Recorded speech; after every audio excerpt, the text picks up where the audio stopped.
Children's toys keep washing up at the shore beside my house.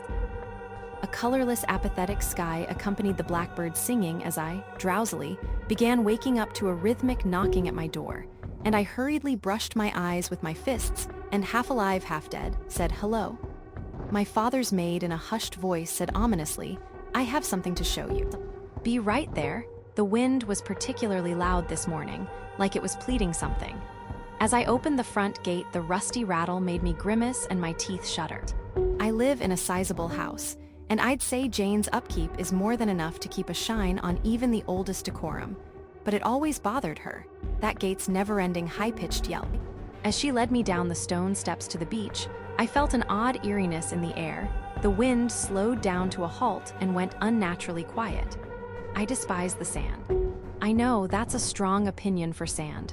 It's just the texture that makes me uncomfortable, and the taste, though I haven't tried that yet, on purpose. "It's here, somewhere," Jane said while biting into her gum inquisitively. Truth is, I haven't been living here long, since my father passed by. His own volition, I felt guilty. I never made an effort to be there for him. He lived far away, and we never really talked much after my birth. He was the chairman of a big ocean cruise liner. He made good money, but he never chose to live in the city, which he could undoubtedly have afforded. He chose to live here, on the coast of Belfast. The house is luxurious, and the view of the cerulean ocean is vast, if not a little isolating. After I graduated, I moved down to this home. That was a couple months ago now. I met Jane while she was cleaning the porch. My father had been gone for a while by then. I wondered why she bothered keeping up the house even though my father wasn't paying her anymore. She claimed she had nothing else to do, and was the least she could do. Whatever that means, I moved here to try and understand my father and what he did. "I got it," she half-laughingly yelled. Whatever it was pushed into the sand, buried deep by the waves' unabashed crashes. "Here." I grabbed the object and examined it closely. It was covered in seaweed and sand and various minerals, but I could make out the situationally odd shape of a doll. For a second, I could swear the toy blinked at me and got freaked out and dropped it back in the sand, and the wind picked up again. 2 weeks later, 2 more children's toys had amassed on the shore, every Sunday. A pattern emerges, and me and Jane try to theorize on what's causing this. I feel crazy thinking about the possibilities, because each one is sillier and less realistic than the last. Until we got to a Santa Claus crash, and the absurdity was almost beautiful. This whole situation got me and the near sexagenarian Jane closer than we've ever been in the last few months. For a while, she just felt like an empty spirit, trapped to serve my father's orders whilst I sat around and watched the free labor go ahead. Now it felt like we were friends. She'd tell me stories of my father and the type of man he was: billionaire, playboy, philanthropist. Yes, I did realize she was describing Tony Stark after a few days, but apparently these attributes fitted my father, although that was before she met him, before he turned into a husk. Funny, I thought she was the aimless ghost, but it turns out my father seemed like an apparition. I asked her what happened, and she seemed dismissive, like I didn't want to know, like I shouldn't. I complained that it was the whole reason I moved here, left my life behind. Honestly, I didn't have much of a life to go back to, but I liked it here. The howling wind was somewhat soothing for some reason, though sometimes it feels like it doesn't want to relax me. The following Sunday, something new arrived on the shore. We figured out at exactly 2:20 a.m. every morning a new toy arrived, each more disfigured than the last. Unsurprisingly, as if they were all from the same source, some of these toys must have been drifting along for weeks now. Me and Jane did our new weekly ritual of walking down the stone steps at 8 a.m., searching for 20 minutes, and whoever found the toy won. This time something was different. The waves crashed in a way I've never felt before. The winds blew like a wolf against bricks, the cold bitter and biting my skin. Something was off. "Ha, ha, got it," Jane began screaming.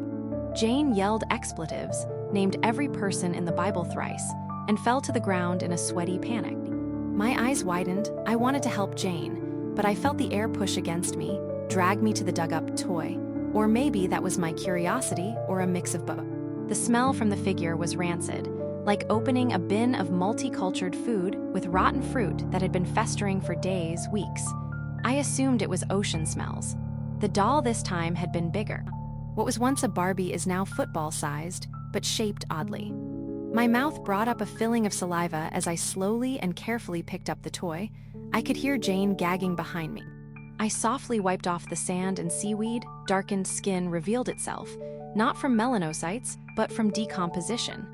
As my legs and hands nearly gave up, every other part of my body did. My eyes were burning. I had them open for so long. The blanket in which the corpse was held fell to the ground, as did one of the limbs attached.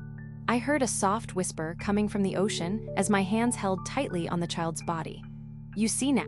Do you understand?" I made out a couple more words in jumbled order subsequently.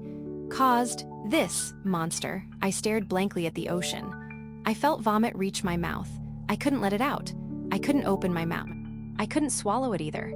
I felt it swish around my teeth, gums, tongue. The wind was screaming. The clouds began to thunder. A final hiss from the ocean caused me to break this almost sleep paralysis state as I gently placed down the child. Jane was beside me now, down on her knees, face in her chest, hands clasped together, begging, "Please. Please God, please, I'm sorry, sorry." Before long, the final coda of wind blew past and the storm subsided. Jane couldn't stop crying. I didn't see her at the house the next day, or the next day, or the next. Then Sunday arrived. I was awoken by a raven, almost artificially cawing over and over like it had no purpose but to wake me. I then, in the quiet of the dark morning, heard a guttural yelp like a dog stepping in a bear trap. It was Jane.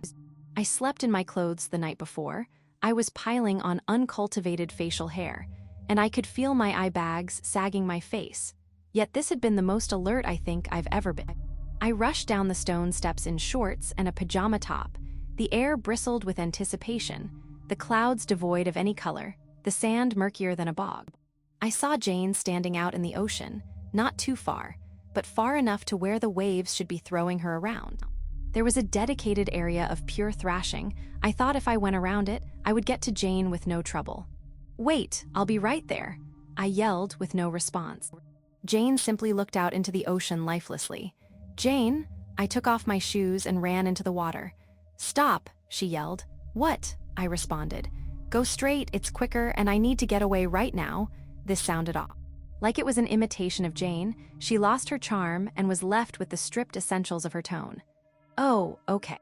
I was worried that the last toy had freaked Jane out so much she had become numb. She must have been. The water was freezing.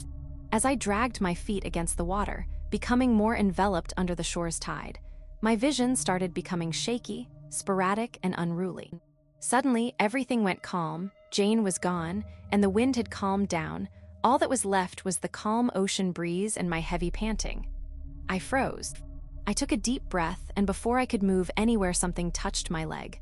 Then 4 more, fingers, a hand. It dragged me down. Have you ever felt that?